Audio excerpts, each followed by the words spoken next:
Uniform में CRPF के गबरू जवान जंतर मंतर की तरफ बढ़ते चले आ रहे हैं। एक बार के लिए यकीन नहीं हुआ कि ये लोग उतनी आसानी से सैनिकों को हाथ लगा देंगे जितनी आसानी से इस जगह पर धरना देने वाले बाकी लोकतंत्र के कमजोर लोगों को हाथ लगाकर यहाँ से उठा देते हैं। एक बार लगा कि 61 दिनों से जो पूर्व सैनिक 1 रैंक 1 पेंशन की मांग को लेकर बैठे हैं उनके साथ धक्का मुक्की नहीं होगी, लेकिन पल भर में तस्वीर पूरी तरह से बदल जाती है और स्क्रीन पर जो नज़ारा दिखता है वो एक तरह से मन को दुखी भी करता है कि ये सैनिक जो सीमाओं पर हमारी ज़िंदगी की सुरक्षा की गारंटी देते हैं उनके साथ ऐसा हो रहा है। हालांकि ये उनकी सुरक्षा औपचारिकता थी कि इस जगह से लोगों को हटा दिया जाता है, उतनी ही आसानी से किसानों को देखिए किस तरह से हटा दिया गया। योगेंद्र यादव के साथ क्या हुआ आप जानते हैं, और बाकी जो लोकतंत्र में जिनकी आवाज़ बहुत कमज़ोर हैं वो तो यूं इस तरह से हटा दिए गए होंगे कि जिनकी दास्तान मीडिया के किसी पन्ने में भी दर्ज नहीं हुई होगी। लेकिन इन सब बातों को समझते हुए भी जब ये तस्वीर देखा कि धक्का मुक्की हो रही है और नौजवानों जो जवान हैं उनके कुर्ते फट रहे हैं, और ख़ासकर इस आपकी स्क्रीन पर जो बुज़ुर्ग दिख रहे हैं जिन्होंने अपनी छाती से मेडल को लगाए रखा है वो मेडल लटक जाता है, कुर्ता फट जाता है। निश्चित रूप से 15 अगस्त के एक दिन पहले इस दृश्य को देखकर अच्छा तो नहीं लगा, मन दुखी हो गया और इनकी उम्र की बेबसी और लाचारी भी समझ में आ रही थी। हालांकि हम लोग इतने असंवेदनशील होते जा रहे हैं कि लोकतंत्र में अपने अधिकारों की मांग को लेकर रोज़ाना देश के अलग अलग इलाकों में धरना प्रदर्शन करने वाले लाठियां खाते हैं, धकिया कर लतिया कर निकाल दिए जाते हैं उस जगह से, हमें कोई फ़र्क नहीं पड़ता है।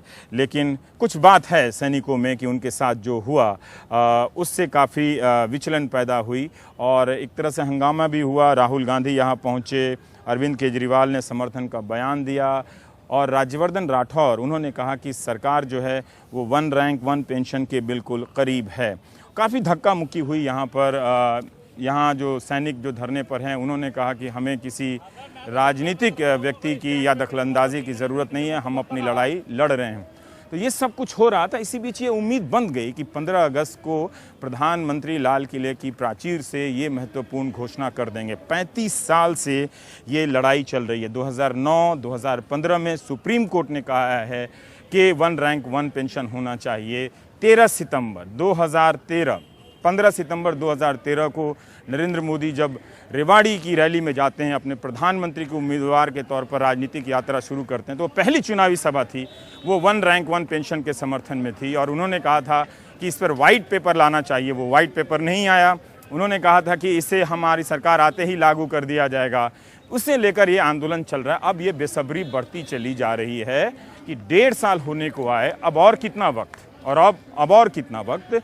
लेकिन इन सब चीज़ के बीच में हम आपको शुरू में ही बता देते हैं कि एक खबर आई है बरखा दत्त के हवाले से कि सरकार ने पूर्व सेनाध्यक्ष वीपी मलिक साहब को, जनरल वीपी मलिक साहब को वार्ताकार नियुक्त किया था, जो कारगिल के इस वक्त सेनाध्यक्ष थे।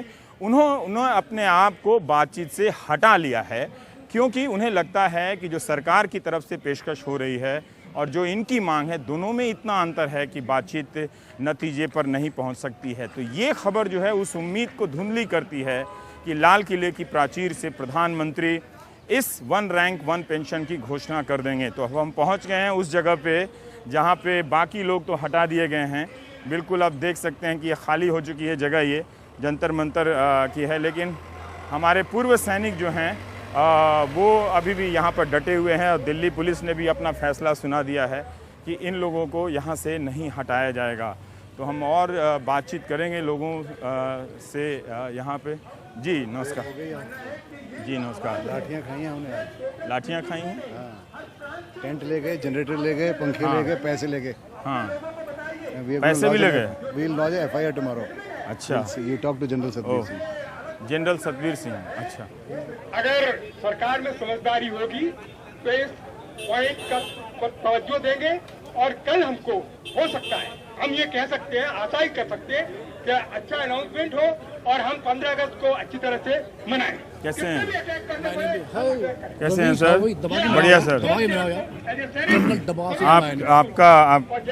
आपकी हथेली तो मेरी हथेली से मजबूत है। हमारी आवाज को मजबूत कर दीजिए। नहीं, आपकी आवाज़ तो पूरे देश में मजबूत है।